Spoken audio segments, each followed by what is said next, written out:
이준석 전 국민의힘 대표가 앞서 예고한 대로 오늘 탈당과 신당 창당을 선언했습니다.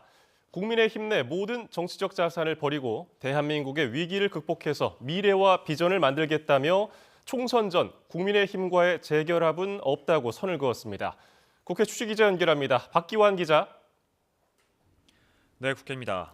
이준석 전 대표가 국민의힘 탈당 그리고 신당 창당을 공식화했는데요. 구체적인 내용 전해주시죠. 네, 국민의힘 이준석 전 대표는 오늘 오후 3시쯤 예고했던 대로 탈당을 공식 선언했습니다. 12년 전 박근혜 비대위 비상대책위원으로 정치에 입문한 날 여러 차례 지역구 선거에서 고배를 마셨던 서울 노원구의 한 식당에서 기자회견을 열었는데요.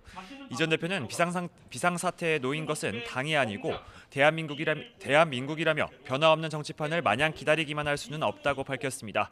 직접 들어보시겠습니다. 저는 오늘 국민의힘을 탈당합니다. 동시에 국민의힘에 제가 가지고 있는 모든 정치적 자산을 포기하겠습니다. 과거의 영광과 유산에 미련을 둔 사람은 절대 선명한 미래를 그릴 수 없습니다. 이 전 대표는 가칭 개혁신당 창당 준비위를 발족했다면서 총선 전 국민의힘과의 결합 시나리오는 없다고 배수진을 쳤습니다. 특히 극한 대립이 우리의 언어가 아니라 미래야말로 대한민국의 공용어가 되어야 한다며 신당에서는 위기를 정확히 직시하고 당당하게 표가 떨어지는 이야기를 하겠다고 선언했습니다.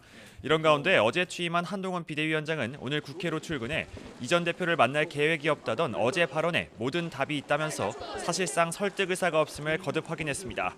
비대위원 인선과 관련해서도 서민에 대한 선의를 상징하는 비정치인이라는 기준을 제시했습니다. 직접 들어보시겠습니다. 동료 시민에 대한 선의를 가진 분들을 상징하는 분들을 모셔야 한다고 생각합니다. 당연히 비정치인 위주입니다. 정치인 위주로 할 거라면 제가 이 자리에 여기 나와 있는 게 이상한 일이죠. 한 위원장은 늦어도 오는 29일 전국이 의결을 목표로 비대위원 인선 작업에 속도를 낼 것으로 보입니다. 민주당 소식도 알아보죠. 신당 창당을 준비하는 이낙연 전 대표가 김부겸 전 총리를 만나서 설득한 사실이 알려졌죠. 네, 그렇습니다. 앞서 이낙연 전 대표는 사실상 이재명 대표의 사퇴와 통합비대위 구성을 요구하며 대화 가능 시한으로 연말을 못 박았는데요. 하지만 이 대표와 지도부가 수용하기 어려운 조건인 만큼 이 전 대표가 신당 창당의 상당 수순에 접어들었다는 분석이 많습니다. 실제 이 전 대표 측 관계자는 다음 달 창당을 목표로 여의도에 사무실을 물색하며 당명 공모 등 실무 작업을 진행하고 있다고 밝혔습니다. 이 전 대표는 이달 초 3총리 연대설의 한 축인 김부겸 전 총리를 만나 자신이 대권과 당권을 포기할 테니 합류해달라고 설득한 것으로 확인됐습니다. 당내에선 이낙연, 김부겸, 정세균 전 총리를 내세운 통합선대위 체제와 비명계 공관위원장 인선 등이 통합 방안으로 거론되고 있는데요.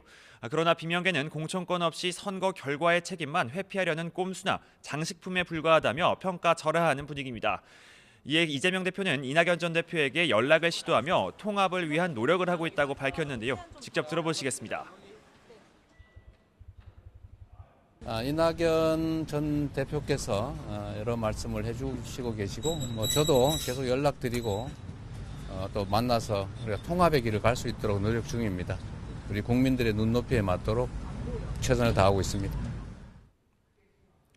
또 문자나 전화를 계속 시도하고 있지만 만날 수 없는 상황이라면서 모든 길을 열어놓고 대화를 기다리고 있다고 덧붙였습니다. 이런 가운데 이 대표는 내일 정세균 전 총리와 만나는데요. 다시 한번 통합을 강조하며 협조를 요청할 것으로 보이는데 내일 회동의 결과가 민주당 통합과 분열의 분수령이 될 것이란 전망이 많습니다. 그리고 오늘 국회에서 김홍일 방송통신위원장 후보자에 대한 인사청문회도 진행이 되고 있는데 관련 내용도 전해주시죠. 네, 김홍일 방송통신위원장 후보자에 대한 인사청문회는 오늘 오전 10시부터 지금까지 계속되고 있습니다. 여야는 특히 김 후보자의 방송정책 관련 전문성과 과거 도덕성 논란 등을 두고 치열한 공방을 벌였습니다. 민주당은 검사 출신 김 후보자에게 방송통신 관련 전문성이 부족하다고 지적했고 여당은 법조인이 방통위원장을 역임한 전례가 있다며 방통위원장의 업무는 방송통신에 대해 법과 원칙으로 판단하는 영역에 있다고 엄호했습니다. 오늘 청문회에선 또 김 후보자가 지난 2007년 검사 시절 BBK 주가 조작 의혹 사건을 수사하며 이명박 전 대통령을 무혐의 처리한 것을 두고 여야 간 공방이 벌어졌습니다. 직접 들어보시겠습니다. 명백하게 부실 수사인데 왜 이때 수사하지 못했습니까? 무능하신 겁니까? 아니면은 봐주기 수사하신 겁니까? 후보자가 2007년도 당시에 어떤 수사했던 BBK와 2018년도 BBK는 똑같은 BBK 사건이라도 완전히 어떤 초점 자체가 본질적으로 다른 사안인 것이죠. 그렇습니다. BBK는 그건 별도 회사의 주가 조작 사건이고 거기 이 밖에 김 후보자가 검사 퇴직 뒤 대기업 사회이사를 지내며 오너가의 변호사로 선임돼 이해충돌 소지가 있다는 의혹과 유관기관인 방송통신심의위원회의 민원 사주 의혹 등을 놓고도 신경전이 펼쳐지고 있습니다. 지금까지 국회에서 YTN 박규환입니다.